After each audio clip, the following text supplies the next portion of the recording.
Hey folks, Barry here. It's the Tuesday after Easter Day in 2023. The weather has changed really badly and it's very windy, so sorry if you can't hear me very well.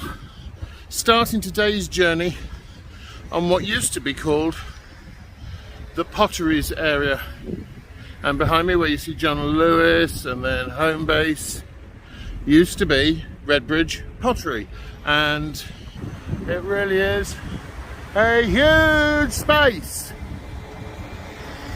So we're on the Pottery Junction roundabout here in Poole.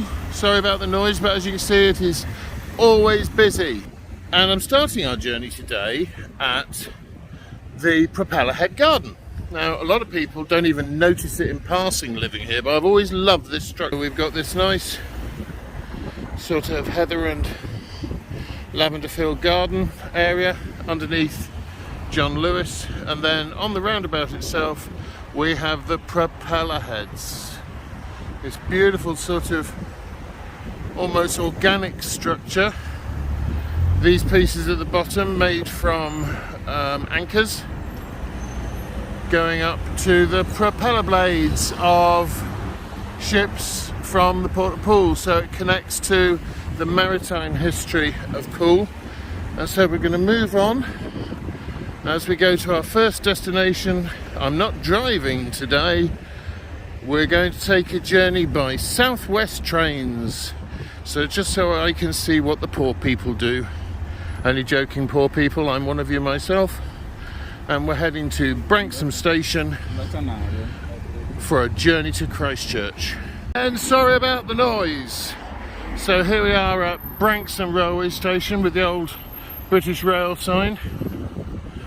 This is one of the smaller of the substations in BCP. It was originally built primarily to serve the potteries that we've just seen, and over there they built a beautiful Branksome Railway Hotel, which was for people to stop off on their long journey, those who were not here as visitors, to the much better known area of Weymouth, which was a seaside resort. And we're going to head down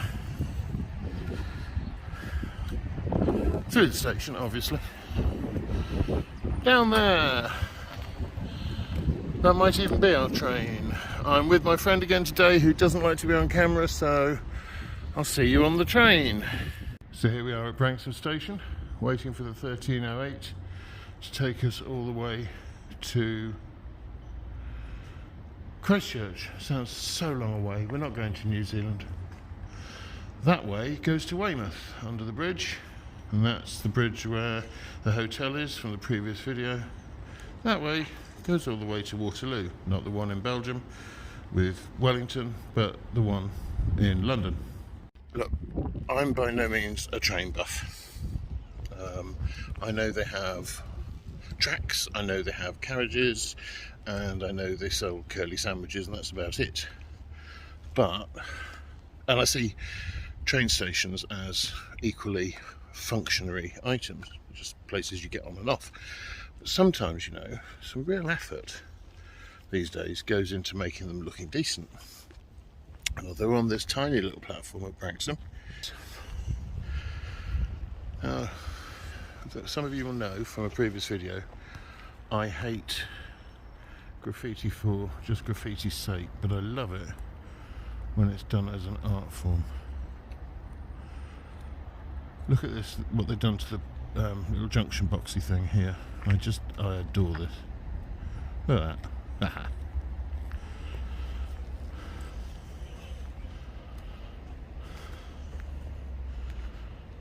So here, save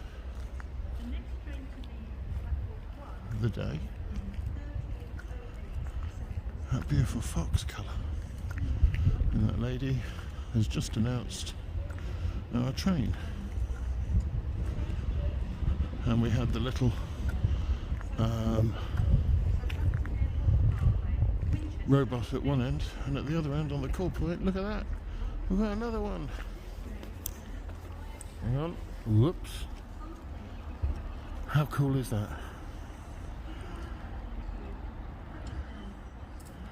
Right, train's on its way, so I will love you and leave you and see you on board.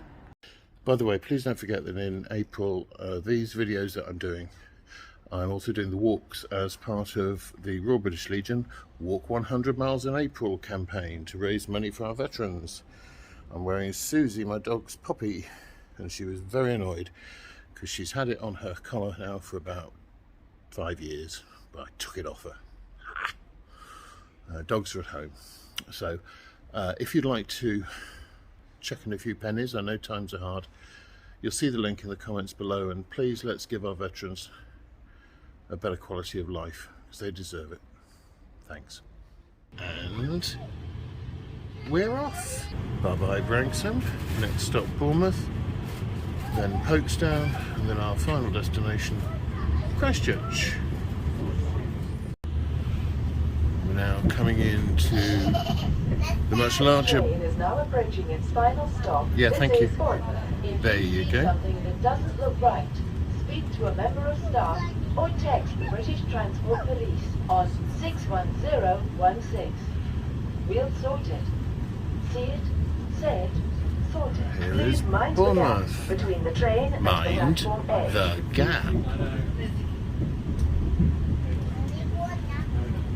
I get a feeling we may actually have to change here for Christchurch. We will see. It was supposed to be a direct route, but they've just said this is the final stop. So we will see what we will see. There's another South West train going the other way. By the way, the engine pulling this one, for those of you who are interested, is D-Day history. If that helps. Means nothing to me. Cue for a song. Ah, Vienna. Don't take me off for that, please. YouTube.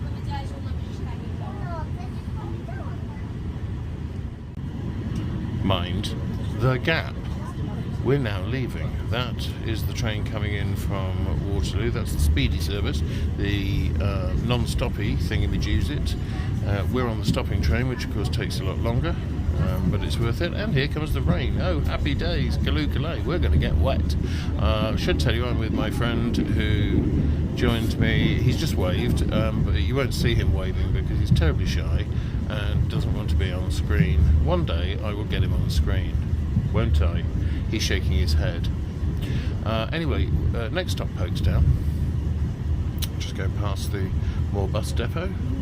There's more buses there than you can actually see on the streets in Bournemouth at the moment. So anyway, that's another story for another day. So we're heading into Folkestone, which has the infamy of having a bridge at the end of the platform when you leave Folkestone, where more people jump off and kill themselves than anyone else in Bournemouth. Going past St Clement's Church, really beautiful double-aisled Victorian church.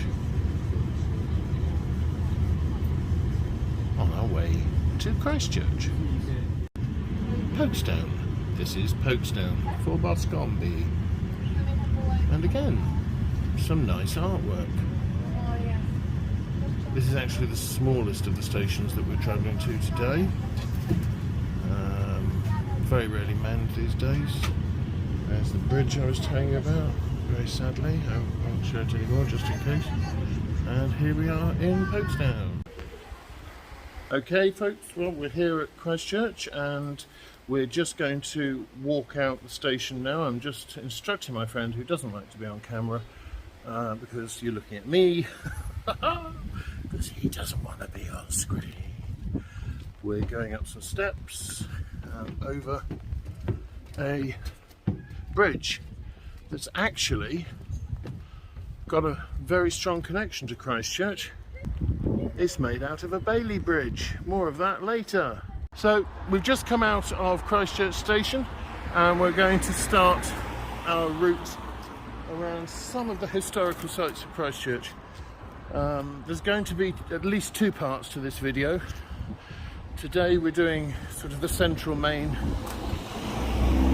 sites of interest, but Then there'll be a second one for the outer lying areas, and then possibly a third dealing with the wartime connection, very significant wartime connection with Christchurch and the Royal Engineers or Sappers. So if you like these videos and want to see more, please like and subscribe, and you will obviously be notified of when part 2 and part 3 are up. But for now, this is part 1 of Christchurch, and we're just walking from the train station up at this junction. The road that we're going to turn right onto is called Bargates and goes straight into the centre of town. It runs from St Catherine's Hill in the north right the way down to Christchurch High Street. And our first stop is going to be in about 3 minutes from now, so I'll pause for the time being.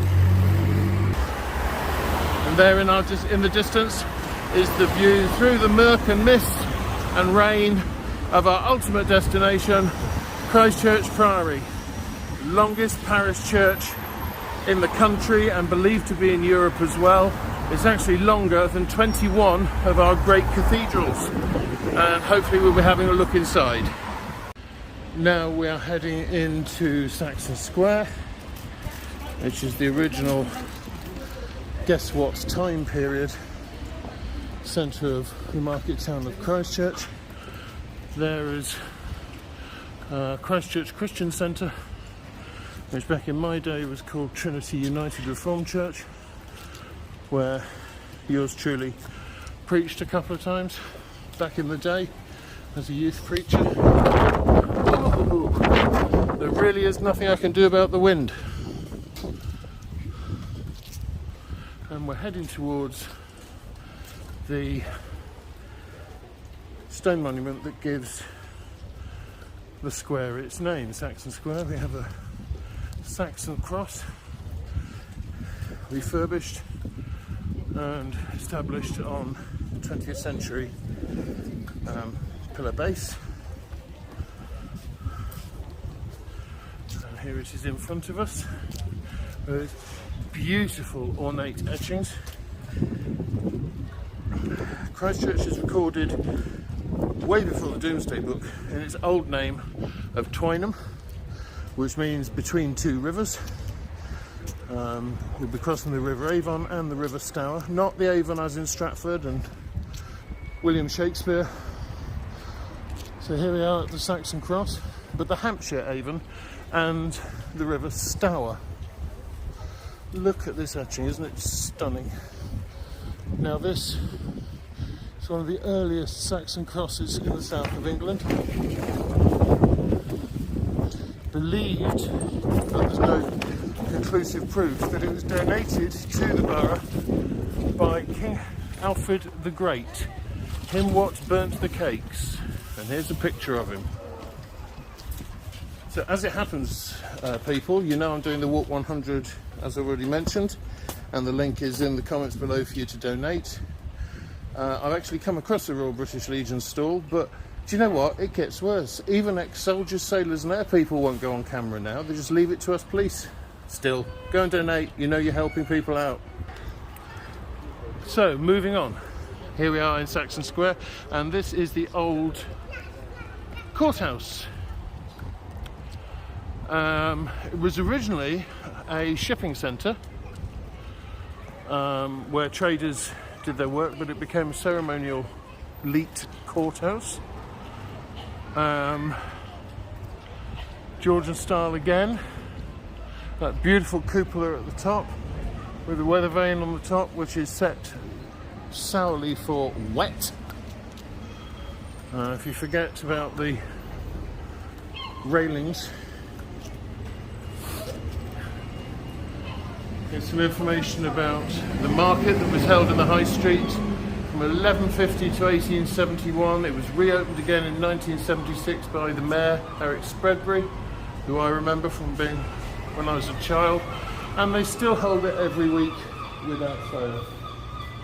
Lovely venue, lovely site, and here we are in the main High Street, and there again our final destination, the Priory Tower, and part of the nave is in the distance. And here is the view up a very, very wet Christchurch High Street. Breaks, anybody? See you in a minute. And so moving along the High Street, we're now getting close to one of the little jewels of the High Street, from a different era to the Town Hall, and that is the Regent Centre, which you can see here with its flag flying to the left of a very cheap store that I'm not going to name. I'm on the other side of one of the nicest little coffee shops in Christchurch. Again, they're not sponsoring me, I just say it because it's true. And here we are at the Regent Centre. Now this, oh, I'm so sorry, sir. He actually hit me, but he was old, so I'm going to be polite. How that hurt. Excuse me 1 minute. Anyway, after a few seconds to get my breath back, he really walloped me. The Regent Centre was built in the early part of the 20th century as a theatre and music hall. Went into decline after the war. It's now been taken over by a trust and a group of volunteers who've turned it into a cinema and a theatre. Unfortunately, it's not open, otherwise we could have had a look inside, and have restored it to its full Art Deco splendour. And it really is beautiful inside. If you want to have a look at some internal pictures, search them on Google and you'll find some more information there. Right, we're now going to go back to this junction here, collision alley, and we're going to follow that car, and we're heading towards, well, we're heading down Millam Street, but we're also going to visit a site of where women were kept in their place for 3 centuries by an overly strong male-dominated society.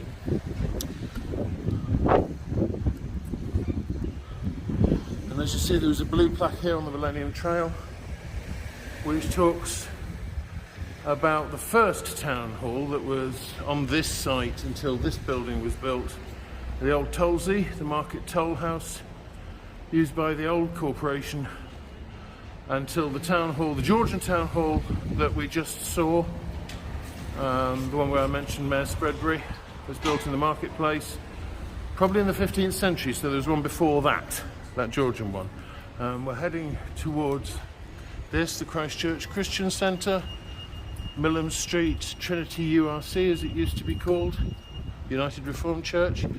Nice Gothic example of non-conformative faith, and this, it looks quite impressive just from this alone, but you wait, it's huge. In fact, it's massive. Huge double doors, very attractive church inside, some lovely stained glass, very simple stained glass, not as ornate as you get the Church of England or the Roman Catholic Church, but nevertheless very beautiful. And this is what sets the church apart from having these huge halls attached, which at one point were schools and education centres. It also has its own perfectly kept graveyard. Some of the graves here go back to the very beginning of Victoria's reign. So we're going to move along. I think my friend has worked out where we're heading to. Again, he's not saying anything because he's terribly shy. I'm just going to call him Mr. G. Is that okay? I'm going to call him Mr. Nothing. And we're going round the corner past these. This is actually a Queen Anne house. Most of them are Georgian, but this one's Queen Anne. With the beautiful crosses on the top in between the windows, which are actually iron bolts that keep the front wall from falling away. Down past Millam Studios. They make some beautiful, beautiful items of jewellery. All handmade, totally Phonobodo. This very pretty, multi-painted street.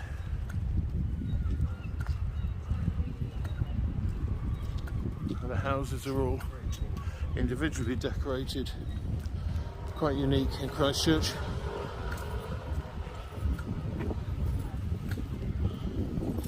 And these really are the meaning of 2 up, 2 downs. They are tiny, tiny inside.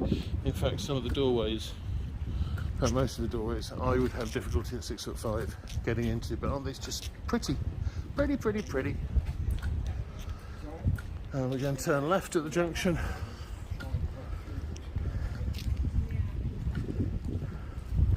And we're going to visit a replica, because it had to be replaced, of the original ducking stool,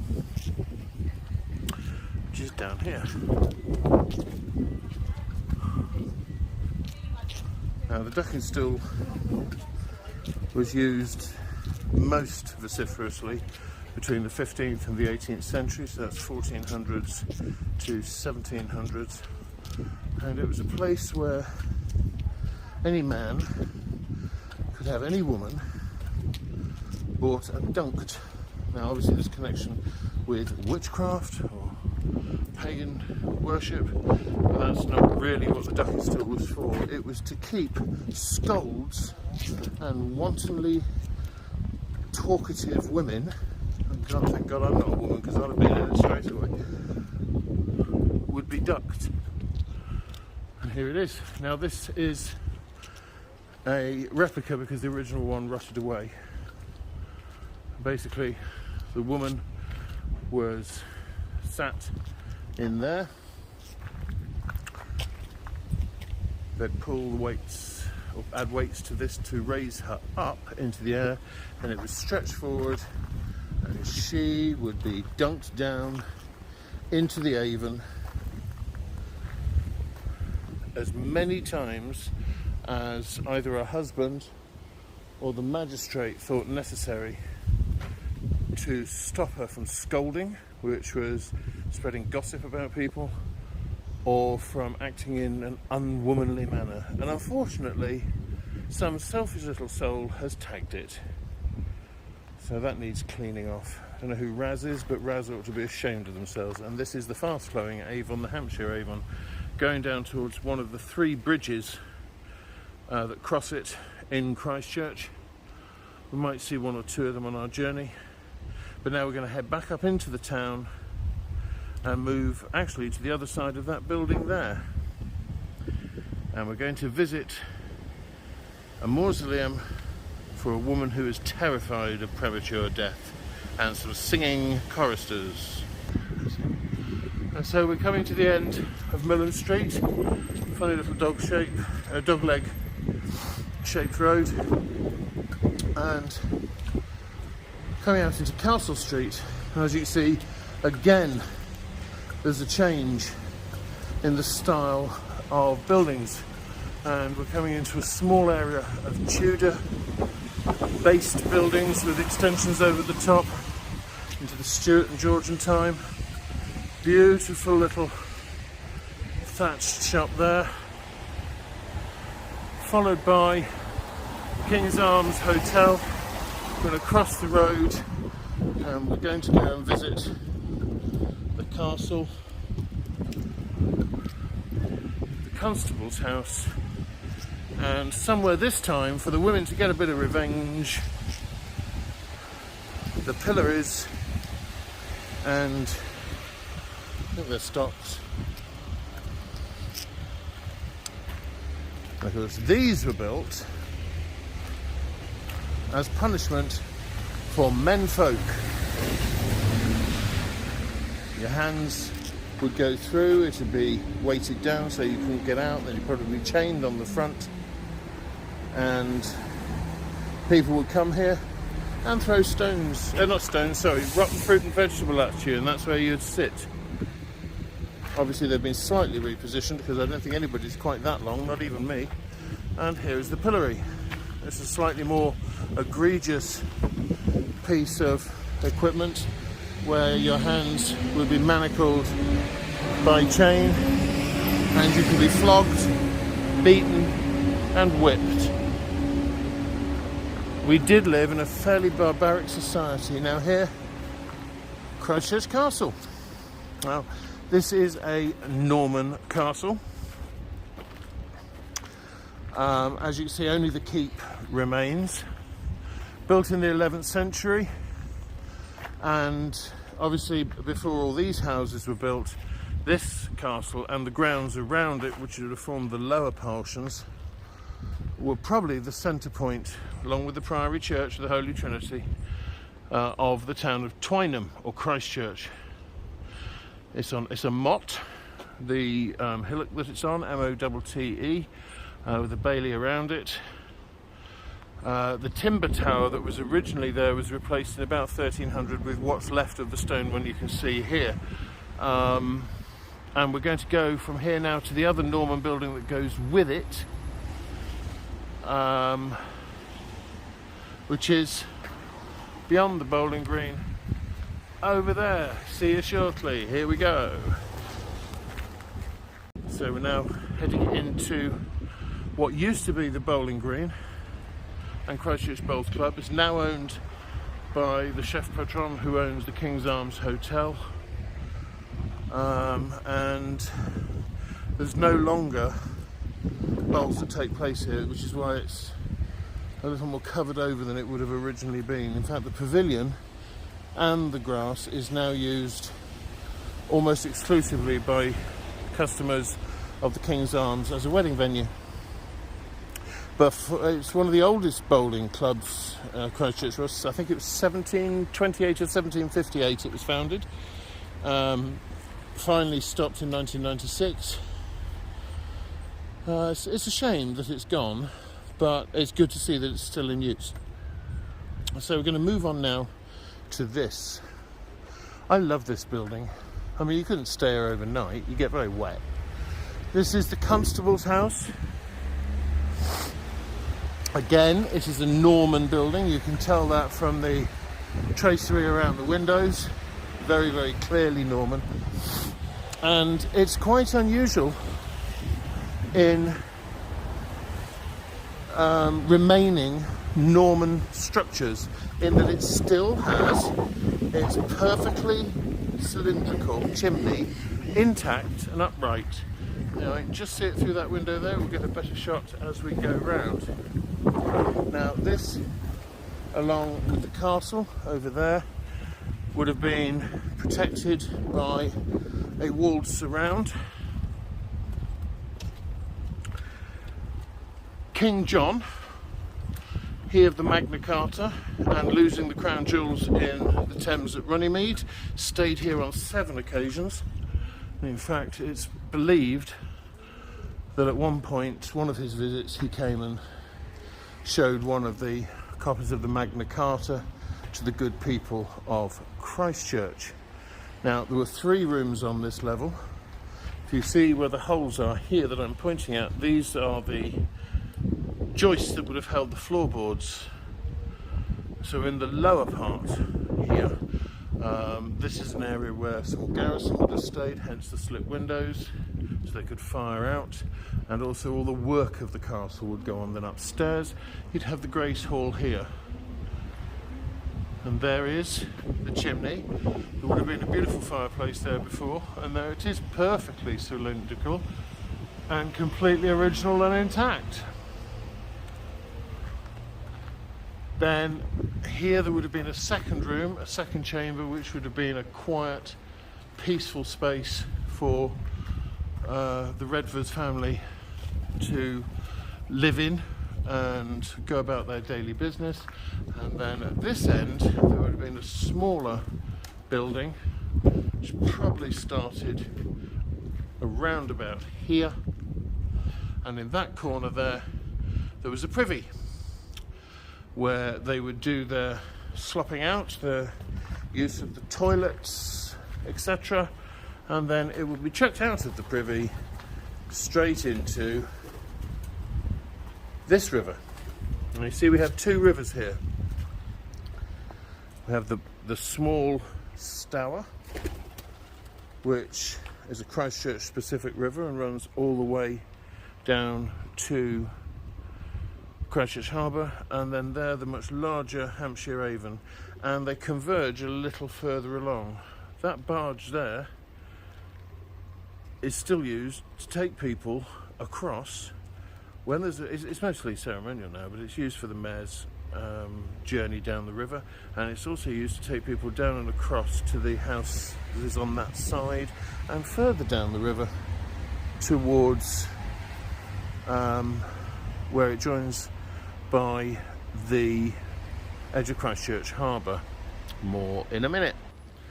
Okay, so we've just come back past the castle where we were before, going past the old rector's house and into the walled garden and churchyard of Christchurch Priory. As I said, we're going to look at the family mausoleum and give you a bit of history about that. I'm going to walk around the Priory Gardens to the mill stream,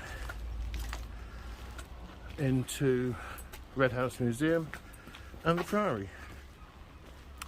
So here we come into these really nicely maintained gardens,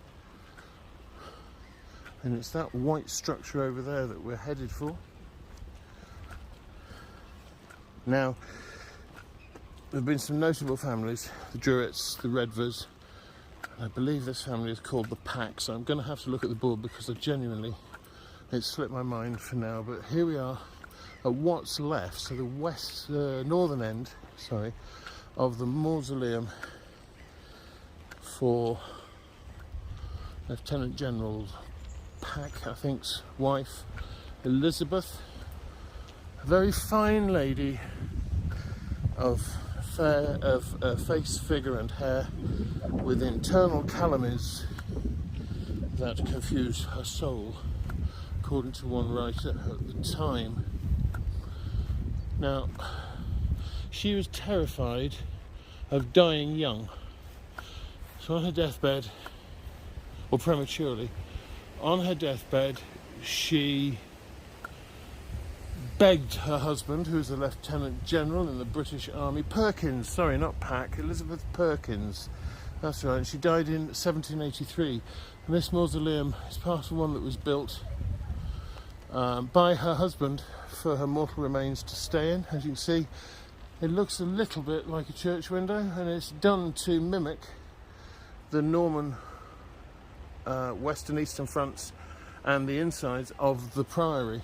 Now, she was so terrified that she was going to be buried alive that she had certain rules put in.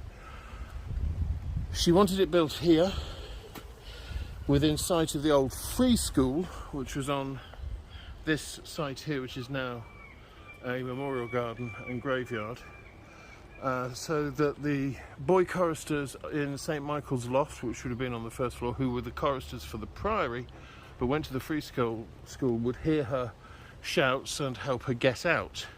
She wanted the doors to have hinges on the outside and inside, so they open both ways, so if she got stuck she would be able to get herself out. She wanted the lid of her coffin to not be screwed or nailed down, and to have hinges on one long side, so that if she did get to find that she was still alive, she could get out by herself. Her husband followed all those requests, and then when he died, the family had her coffin taken out of what's left of this mausoleum and interred in the Perkins family vault in Winkton, which is a little village outside Christchurch, in their parish church. So that's the story of Scatty Mrs. Perkins and her strange requests for her mortal remains. We're now going to walk through the arbour, which is only just beginning to come into flower and leaf. In the summer it's very dark under here, but it's utterly beautiful to walk through on a fine day. There is the Stour again. The Avon is on the other side of that building there, and we're going to walk underneath. As you can see, beginning to come into flower, and we're heading towards the Priory Gardens and the medieval watermill. See you shortly. So here we are coming round the back of the east end, where the high altar is, of Christchurch Priory, and here we see the what's called Church House. This used to be fenced in until last year. They've also done a lot of replanting around here. It's rather nice, made it much more open. And Red House is the official home of the Vicar of Christchurch. It's actually bigger, again, than some bishops' palaces, but there again, this church is bigger than a lot of cathedrals. So you see we have lots of still evidence of the Norman original ownership, and then over there on the Avon is Christchurch Yacht Club. You hear the wind blowing through the trees. It's not a ghost, honestly. So as you see, this is a really rather beautiful mid-Georgian, early Victorian, almost manor house. This is the official home of the Vicar of Christchurch, who by all rights should be a bishop in my eyes. Again, what do I know?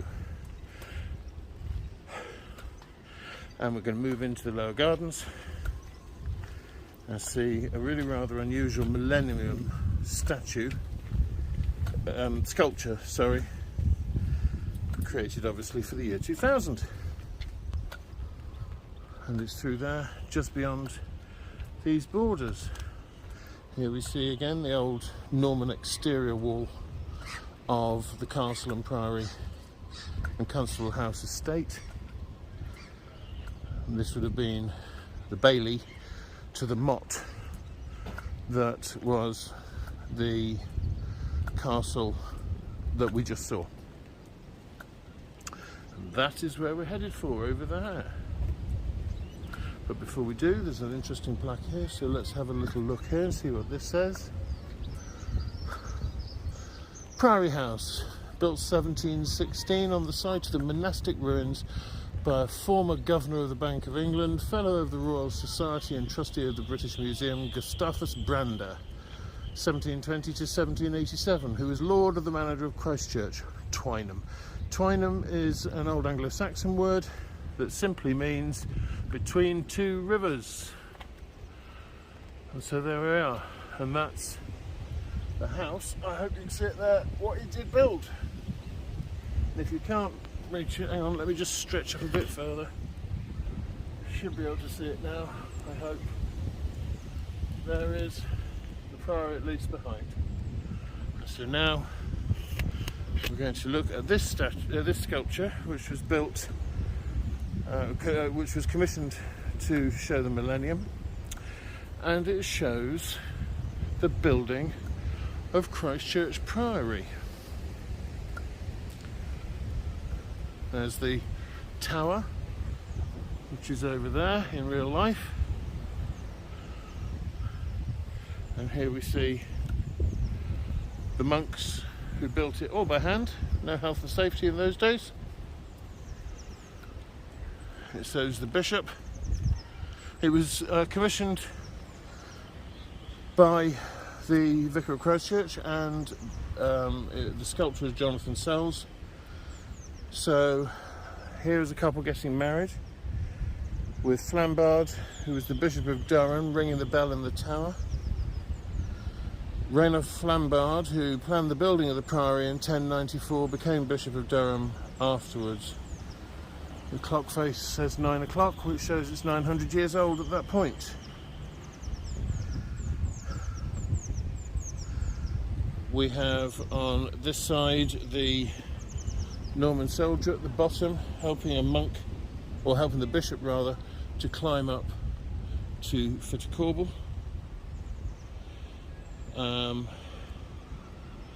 The weirdest thing is here.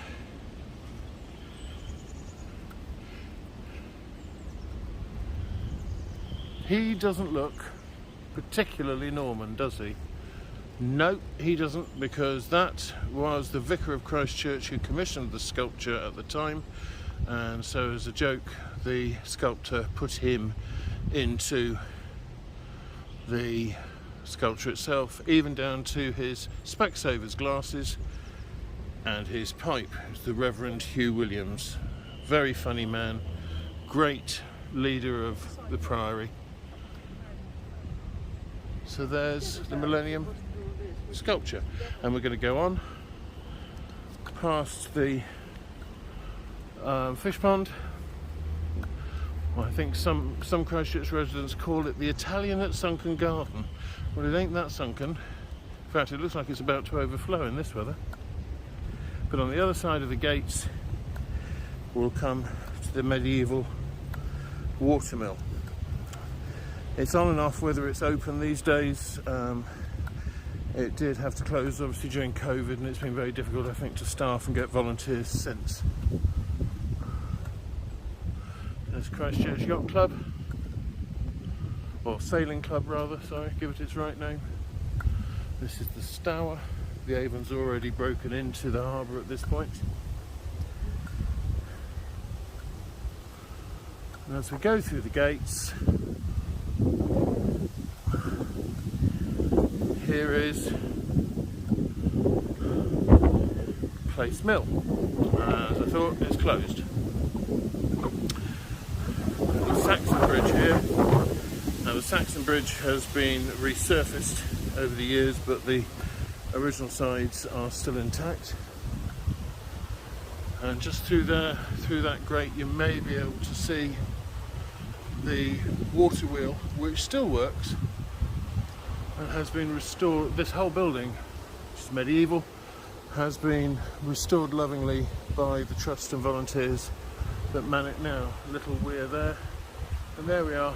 There's the water of the Stour finally entering into Christchurch Harbour, merging with another bit of the Stour, and then out into the harbour over there.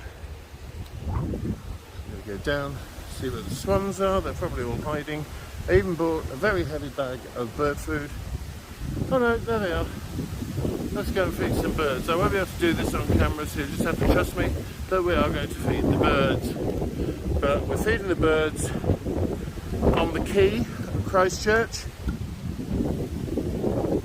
And as we come round the side of Place Mill, which I should say the water mill was mentioned in the Domesday Book as well, so it's certainly been around since 1086.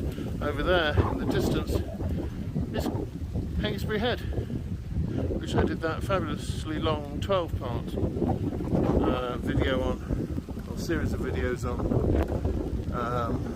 earlier this month. Hello swans. Don't you get nasty with me, I've got food for you. Fine example of a Victorian bandstand, still used for concerts these days. And in the distance we go over to Christchurch Rowing Club and on into Bournemouth. Right, do you want some food, you ratbags? Yeah, let's get the bag out. Food. And this is swan friendly. Yes. Yes. What's that going?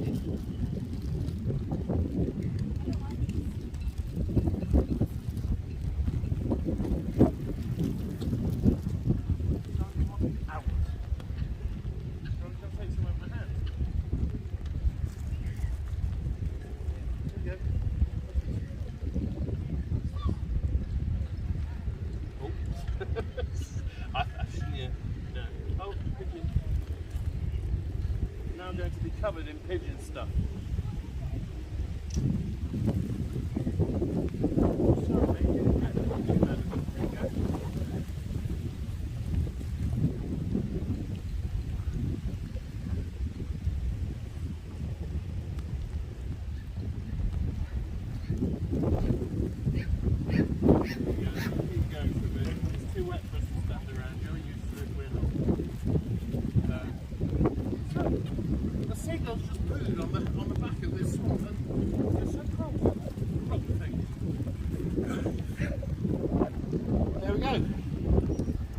Thank you.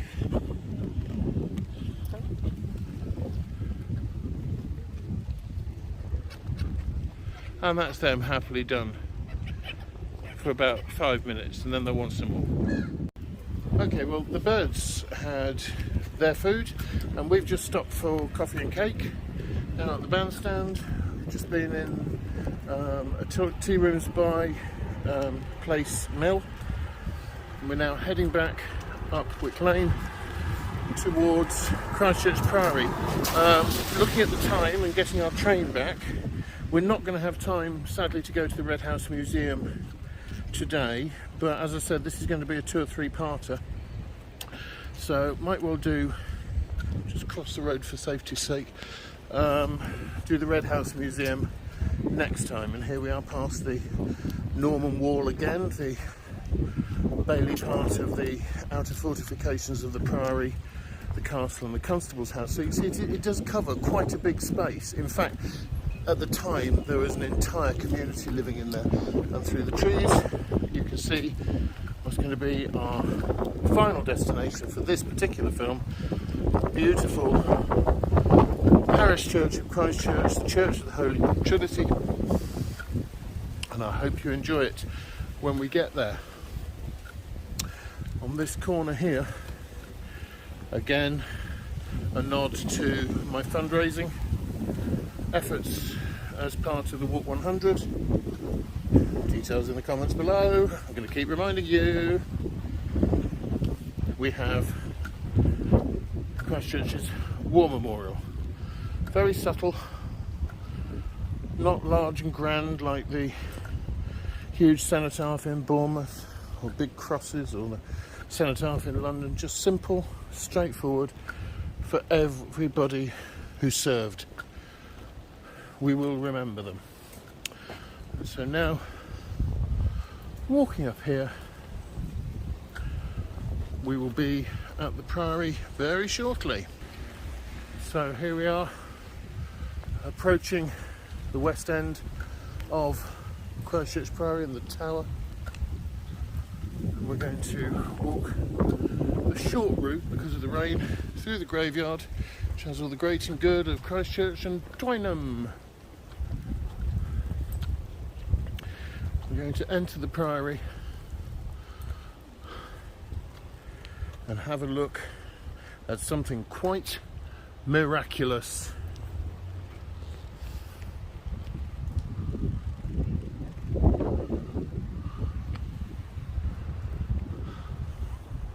Don't fancy jumping off that today? And not any day, I don't think. Okay, here we are at the north door.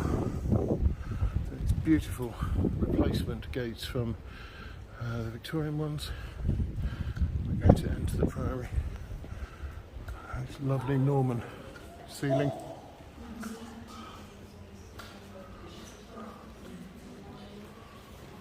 And a double entrance door, like we saw at the Christian Centre at the beginning. So here we are, looking down from the west end to the central altar. And most of the activities of the Priory these days, service-wise, take place on this side of the rood screen, the chancel screen, which, as you can see in this case, is a stone one. Look at this beautiful vaulted ceiling. Current church is just over 900 years old, and it's called a Priory church because there was a monastic priory attached to it. Most of the windows are Victorian replacements. Has the most wonderful choir here of boys and girls, and also one of the best organs, in my opinion, of any parish church in England. Just looking around before we go any further. Come to a great west window. Beautiful example of Victorian glass making. This is a replacement font to the original. A place where many people have been dunked as babies as they're welcomed into the Christian faith, as I was, not here. I was done up in the Midlands. And for those of you who remember my walk around the celebrities of Bournemouth, Here is a memorial to Percy Bysshe Shelley and his wife, Mary Wollstonecraft Shelley, whose grave we visited on that video in the town centre parish church of the cheapskate neighbouring borough to Christchurch of Bournemouth. Sorry, Bournemouthians, you know I'm a Poole and Christchurch man through and through. But here is a memorial placed by the people of the local area in memory of Percy and of his wife. Do you remember in that other video I mentioned the poem that he wrote? This is the one that moved King George IV so much to have his heart removed and stored to be put with Mary's when she died in 1851, which of course was in the time of Victoria, but it was kept on ice or something. And I'll read it to you. He has outsoared the shadow of our night, envy and calumny, hate and pain, and that unrest which men miscall delight can touch him not and torture not again. From the contagion of the world's slow stain he is secure, and now can never mourn a heart grown cold, a head grown grey and vain, nor when the spirit's self has ceased to burn with sparklish ashes, load an unlamented urn. And that's Percy Bysshe Shelley's Adonai. And in the background, I regret to tell you, amongst the choral singers, and I will go and pay to light it up in a minute, you can hear me. Luckily I'm only one of the large mass, but there is a model of the Priory there, which I will light up when we come back round.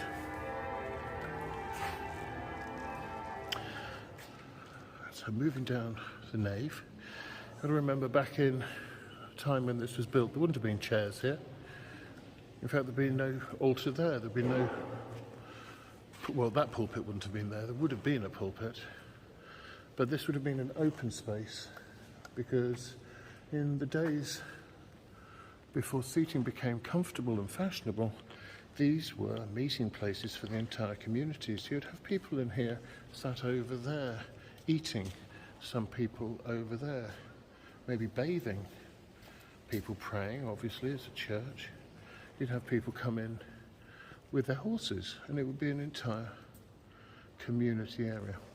But when it was a church, those areas up there are where the women went, the nuns that were attached to the prioress of Christchurch, who was based out near Muddyford, in a small monastic community, because the women were kept away in seclusion from the monks of the Priory. So on our right here, the beautiful brass Victorian pedimented lectern where the lessons are read from. As you see, it's an eagle. It's the eagle of Christ Ascendant on the orb, which is the world. And at the base, the Lions of Judah, holding it in place. Very traditional, very common in many Anglican churches. That's Victorian. A pulpit, which is now the main pulpit. It would have been a lectionary pulpit at the time, where monks would give readings or blessings or prayers to whoever was in the nave at the time. There we are, looking back up to the west end. You can see it really is quite spectacular. As I said, it's actually the longest parish church in the country to not have cathedral status, and it is bigger than 21 of the great cathedrals in the United Kingdom and Europe. Truly spectacular. So here is what now works as a forward altar / high altar. It's where the majority of services take place from, with the Vicar of Christchurch stall and one of the curates, etc., and then the choir behind. A choir that I was very privileged at one point when I was a young Barry, and much smaller than I am now, to sing in for a while. But this is my favourite bit. This is the organ. Closed now. This Nicholson organ has recently undergone a multi-million-pound restoration, and you can see the pipe cases up there. And when you hear it playing, even when I played it, and I'm not particularly good, it was and is stunning.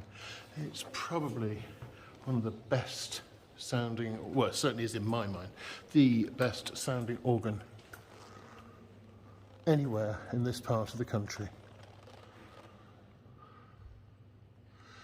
That beautiful refitted Victorian case. The choir sit here, and then this is the chancel screen, and we're going to go round the side to this very special and miraculous place that I was talking about. Now, here we have the Victorian font. Now, this is the one that has been replaced by the one I showed you at the beginning, near Percival Shelley and Mary Wollstonecraft Shelley's memorial. So that's a nice stone object. Obviously, the one that's up at the West Tower is now made of marble, not stone. Believe it or not, this is an organ. I can't open it because it's locked and sealed, but this is called a chancel organ, and it's played just to accompany the choir. There's a lot of what are called chantry chapels here in Christchurch, and this is the Berkeley chantry chapel from the 15th century, so 1400s. You imagine when all that paintwork was freshly on, how ornate and beautiful this chapel would be. It's the Berkeley family chapel, which became the Cook family in later years. And it's a small private chapel where people can come if they want to sit away from the common folk. And I don't think it's going to be open. No, it's not. And hear Mass at the time. Talking about fonts, well, that goes up to the high altar, which we'll go to shortly. This is what's left of the original font, and this one is 900 years old. Circa 1200 AD, so 900 years old. Purbeck marble, and it was in use until it was replaced at the end of the 15th century. A lot lower down because in those days people were a lot smaller. Now this, another chantry chapel, is the Salisbury Chapel.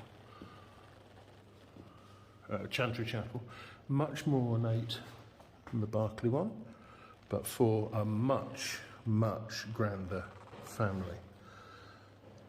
Margaret, Countess of Salisbury, had it erected, and it was supposed to have her tomb in it.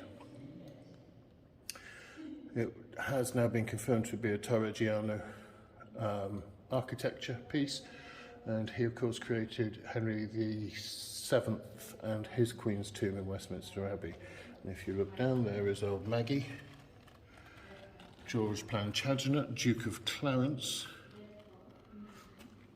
Richard, Duke of York, not the one who became Richard III, Cicely Neville, part of the Warwick family, but there is the link to royalty. Margaret, Countess of Salisbury, was a cousin of King Edward IV, Edward V, all the way down through the family line. We're getting closer to the miracle area, which I think you will find of great interest. Some of the pieces that have fallen off over the years that have to be replaced. And this is the Chiddock tomb chest with the Chiddock family head and his wife lying in repose. He's a knight, so he's in knightly armour. Obviously, this is called a sepulchre. They're not in that big box, they're actually under the ground, but nevertheless, a rather stately resting place for anybody, I think. And so here we now come, yet another organ. We're now behind the high altar, which is behind there, into the Lady Chapel. And this is where services to Our Lady, the Queen of Heaven, Mary, the Mother of Jesus, take place. There's a couple more burial sites, and obviously the wealthier you are, the closer you get to the high altar. But to be especially blessed, you'd be buried in the chapel of Our Lady. But you wanted miracles? I give you a miracle. Up there, I'll try and zoom in a bit. You see that piece of wood jutting out? That's really bad carpentry, you'd think, wouldn't you? When they were building the Priory, they were having difficulty making everything fit. Ranulph Flambard, who was in that sculpture that we saw out in the gardens, it was originally going to build the Priory on the top of St. Catherine's Hill, which is further to the west of here, but ended up on this site because it was more secure. What happened was the monks who were building went home one night, came back the next morning, and it is said that somebody, a travelling carpenter who had appeared in their midst the day before, had worked overnight, finished this area, extended the wood, extended the beam there, which helped support that transept. But by the morning, when the monks returned, the carpenter had gone. Many believe it to be a miracle and that the carpenter who appeared was Jesus. I leave that to your discretion to work out. That is the miraculous beam of Christchurch Priory. This is the tomb of John Draper, the last prior of the Augustinian priory on this site. Now, a prior is less than an abbot. So, although the priory itself was dissolved by Henry VIII, the church itself survived by the behest of the people and the good blessings of good King Hal. And it also survived the Civil War and has kept a lot of its original artefacts in situ.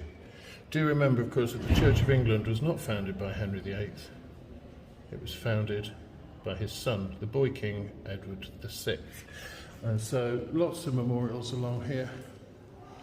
But we're now going to go up these steps and into the choir and chancel.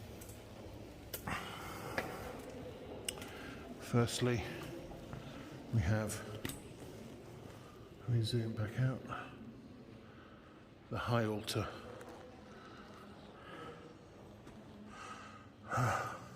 With a Jesse tree design, quite commonplace. At the time this was built, it's called a reredos, the altar screen.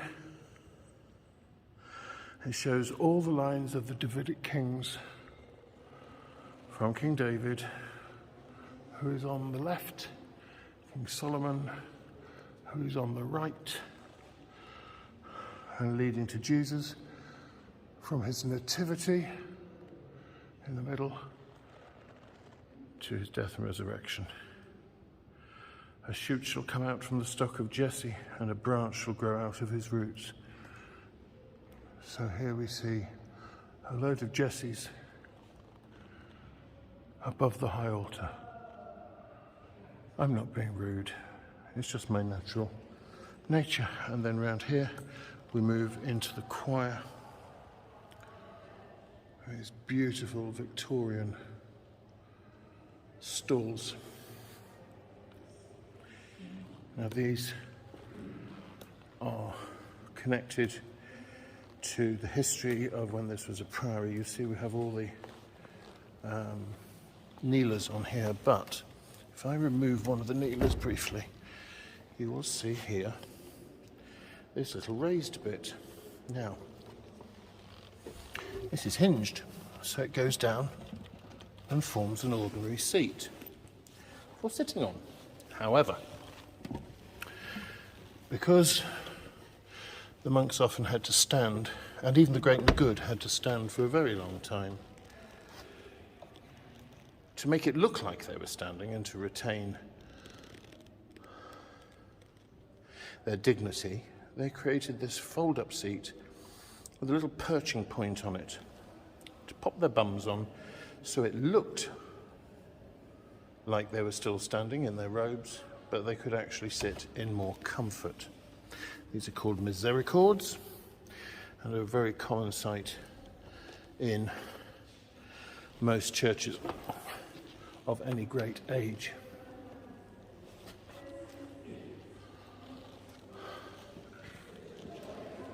This seat here is the space for the prior in the old church. In most cathedrals, it's the actual cathedra where the bishop would sit. So cathedra means seat of a bishop, simply put. Now, I'm going to use this mirror to give you a very fine shot of me, obviously, and this gorgeous, gorgeous ceiling. As you can see, it truly is a stunning piece of work. And in front of it, there's another stunning piece of work. So that's virtually the end of our tour of Christchurch Priory. I'm just going to go down the south transept and take you, as promised, to the created model of the Priory, which, if it hasn't been lit up by the time we get there, I will actually pay good, real money to let you hear a very brief recording of the choir and organ, in case you missed it before. But I couldn't really go any further. We're under the organ loft here where the pipes are. There's where the organ is on the other side of the choir, the console. But here in the corner, how bizarre that in a church they would have a painting depicting, sorry, I can't really focus very well on that for some reason, Robert Powell, the actor in his eponymous role as Jesus of Nazareth. Probably the best picture of Jesus they've got, and certainly one of the best films about the Son of God. Down through there, this is the cafe and the shop, which we're not going to today. Here is the Easter garden. That's because this is Easter Tuesday today. See, the tomb has rolled away. The stone has been moved, rather. The angel is guarding by. The disciples are saying, where have you taken him? What have you done with him? Down here, there's Jesus with Mary Magdalene meeting up again on Easter Day. It's really quite pretty. Up on Calvary, a cross with the now vacant crown of thorns, the purple robe that they dressed him in to insult him and his Jewish heritage.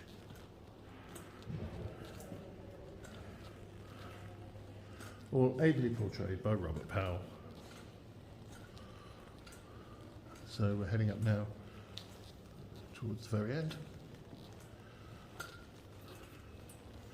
Ahead Here's the Guards Memorial Chapel with its beautiful Georgian entry, which I'll just show you very quickly. And it's the Memorial Chapel, and this here is the First and Second World War replacement Georgian style memorial to those who gave their life in the First and Second World War, with Legion flags that are carried in procession every Remembrance Day, and inside a quiet place to pray and to give thanks. Right. And here we go. 3, 2, 1.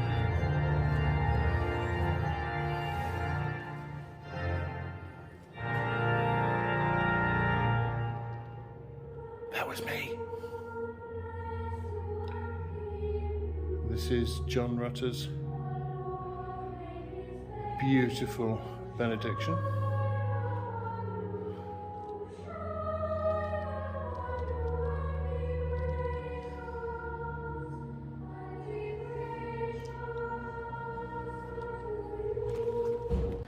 Well folks, that's it. On our way back now.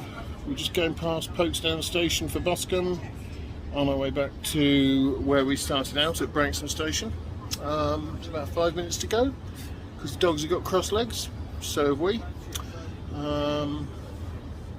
If you enjoyed it, and I hope you have, there is going to be a part 2. There's definitely going to be a part 3, possibly even a part 4. Because there's so much in Christchurch for you to know about, and for me to hopefully share with you, hopefully in better weather as well.